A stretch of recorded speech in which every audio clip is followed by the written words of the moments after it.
बात करूं कि मफाद परस्ती की सियासत पावर पॉलिटिक्स चलती है पाकिस्तान में। जो आम लोग होते हैं ये इन बड़े बड़े सियासतदानों के हाथों या कमाल बन जाते हैं। आम लोगों उठो, सोचो, समझो। आज मैं बात करूं कि मफाद परस्ती की सियासत, ये हम सबको मालूम है और हम तो हमेशा से ये कहते आ रहे हैं कि ये जो अमीर अरब खरबपति सियासतदान हैं, ये जो पावर पॉलिटिक्स चलती है पाकिस्तान में, उसकी बुनियाद ही मफाद परस्ती पर होती है। मतलब ये कि ये जो भी डील्स करते हैं, जो भी अलायंसेस बनाते हैं, जो भी वोट देते हैं असेंबली में, जिस पार्टी को ज्वाइन करते हैं, उसके पीछे इनका सिर्फ एक मकसद होता है कि इनकी ताकत में, इनकी दौलत में, इनके इख्तियार में कितना फायदा होगा, इनका कारोबार मजीद कितना बढ़ेगा। ये इनकी सियासत का लुब्बे लुबाब है, ये असल मकसद ये है। अभी मैंने एक ट्वीट देखी, एक मुस्लिम लीग नून के सपोर्टर हैं और उसमें उन्होंने ये शिकायत की थी कि जो मुस्लिम लीग नून के कारकुन हैं उनकी कोई बात नहीं सुनी जा रही। अब जाहिर है पंजाब की बात कर रहे थे, पंजाब में मुस्लिम लीग नून की हुकूमत है, तो वो कह रहे थे कि जी कारकुनों को क़यादत से मिलने का भी टाइम नहीं दिया जा रहा, उनके जायज काम भी नहीं किए जा रहे। तो कारकुन जो हैं, क्योंकि उन्होंने अपना इतना वक्त सर्व किया होता है, पार्टी को सपोर्ट करते हैं, एनर्जी सर्व करते हैं, उनमें इस रवैये से, क़यादत के इस रवैये से उनमें बहुत मायूसी है और एक तरह से तो आहिस्ता आहिस्ता उनकी दिलचस्पी मुस्लिम लीग नून में कम होती चली जा रही है। इसको देख के मेरे जहन में कुछ ख्यालात आए, कुछ सवालात आए जो मैं आपसे शेयर करती हूँ। देखिए, बात यह कि ये कारकुन तो जाहिर है कि आम लोग होते हैं ना, मुतवस्सित तबके से होते हैं, वर्किंग क्लास से होते हैं, मेहनत कश होते हैं, मजदूर होते हैं, कारोबारी, छोटे कारोबारी लोग होते हैं। अगर तो वो किसी पार्टी को इसलिए सपोर्ट करते हैं कि उनके ये छोटे मोटे काम हो जाएंगे, चाहे वो मोहल्ले गली के काम हो, चाहे वो थाने कचहरी के काम हो, चाहे उनको कोई और मदद चाहिए हो, रोजगार चाहिए हो, जॉब चाहिए हो, वगैरह वगैरह, तो इसका मतलब है कि वो भी मफाद परस्ती की सियासत कर रहे हैं ना। वो भी सिर्फ इसलिए किसी पार्टी को सपोर्ट कर रहे हैं कि उनको कितना फायदा होगा। वो नजरिए के बुनियाद पे नहीं कर रहे, वो मंशूर की बुनियाद पे नहीं कर रहे, इसलिए नहीं कर रहे इस पार्टी को सपोर्ट की उसकी वजह से वो निजाम बदलेगा, और जब निजाम बदलेगा तो उनके काम जो है वो निजाम के थ्रू खुद ब खुद हो जाएंगे। उनको किसी की मिन्नत समाजत करने की जरूरत नहीं होगी, उनको किसी के सामने सर झुकाने की जरूरत नहीं होगी। ये उनके जहन में ख्याल नहीं आते। उनको बस सिर्फ ये होता है कि हमारा, अगर ये बंदा जिसको हम वोट दे रहे हैं या ये पार्टी जिसको हम सपोर्ट कर रहे हैं, अगर ये हमारे ये छोटे छोटे काम कर दे तो फिर हमारी जो है वो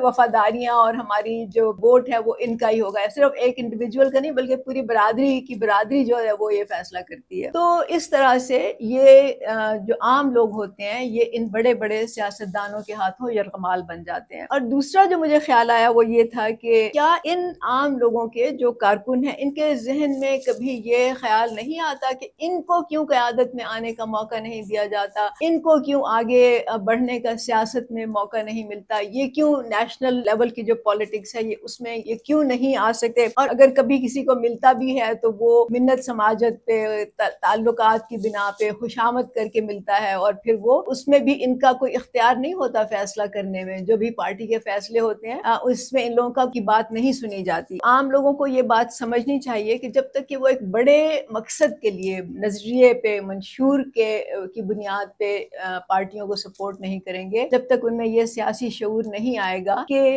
इस तरह के छोटे छोटे काम कराने से या छोटी छोटी अपनी बातें मनवाने से उनकी जिंदगियां बेहतर नहीं होंगी, उनके मसले हल नहीं होंगे, तो फिर ये ऐसा ही रहेगा और वो हमेशा इसी तरह इन लोगों के सामने सर झुकाते रहेंगे, इनकी मिन्नत समाजत करते रहेंगे। मुझे अफसोस से कहना पड़ रहा है कि फिर शायद वो इसको डिजर्व भी करते हैं। इसके साथ ही मुझे एक और खबर, अभी रमजान के बाद एक और खबर थी जिसमें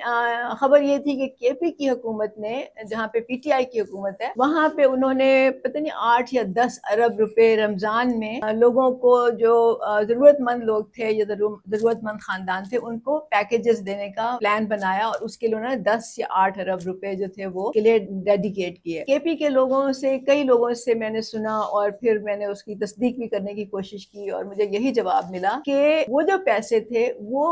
या तो पीटीआई के अपने कारकुनों में तकसीम हो गए, या फिर ये कि वो उन एमपीएस के जो करीबी लोग थे जिन्होंने उनको सपोर्ट किया था, या उनके रिश्तेदार थे, बहन भाई थे, जो भी महल्लेदार थे, उनको वो पैसे तकसीम हुए। आम लोगों में से किसी को भी ये पैकेज नहीं मिला। तो ये एक बहुत बड़ा इश्यू बना था। इससे पाकिस्तान की सियासत का एक और पहलू नजर आता है। मतलब ये हमें पता चलता है कि जो सियासी पार्टियां होती हैं या सियासतदान जो है इस वक्त अरब खरब طاقتی امیر سیاستدان وہ اس طرح سے عام لوگوں کی وفاداریاں خریدتے ہیں، عام لوگوں کے ووٹ خریدتے ہیں، اور پھر اس طرح سے وہ اپنے کارکنوں کو اپنے زیر احسان رکھ کے ان سے آئندہ بھی کام کراتے ہیں۔ افسوس کی بات یہ ہے کہ جو عام لوگ ہیں وہ بھی اس تھوڑے سے کیش کے لیے، تھوڑی سی مدد کے لیے اپنی وفاداری جو ہے وہ بیچ دیتے ہیں۔ اس طرح کی جو سیاست ہے اس کا ایک اور پہلو بھی میں آپ کے سامنے رکھتی ہوں۔ جب کوئی بھی پارٹی حکومت میں آتی ہے یا کوئی بھی سیاستدان الیکشن جیت کے ووٹ زیادہ لے کے وہ اپنے حلقے کا کوئی ایم این اے، ایم پی اے یا ایون لوکل گورنمنٹ کا بھی جو نمائندہ منتخب ہوتا ہے، جب وہ منتخب ہو جاتا ہے، جب وہ پارٹی حکومت میں آ جاتی ہے، تو اس کا مطلب ہے کہ اب وہ پارٹی، وہ نمائندہ صرف اپنے حمایتیوں کو، صرف اپنی پارٹی کے کارکنوں کو، صرف اپنے سیاسی جو اس کے ساتھ ملے ہوئے لوگ، صرف ان کی نمائندگی نہیں کر رہا، بلکہ اب نہ صرف یہ کہ وہ اس حلقے کے پورے تمام لوگوں کی نمائندگی کر رہا ہے، چاہے انہوں نے اس کے لیے ووٹ دیا ہو یا نہ دیا ہو۔ نہ صرف یہ کہ وہ ان کی نمائندگی کر رہا ہے، بلکہ وہ ان کی خوشحالی کا، ان کے مسائل حل کرنے کا ذمہ دار بھی ہے۔ تو یہ جو مینٹالٹی ہے، ذہنیت ہے کہ اگر ہماری پارٹی حکومت میں آئے گی تو ہی ہمارا کام ہوگا، اگر ہمارا سیاستدان جیتے گا تو ہی ہمارے لیے جو مسائل ہیں ہمارے وہ حل ہوں گے یا ہمارے حلقے کے کام ہوں گے، اگر وہ نہیں جیتا یا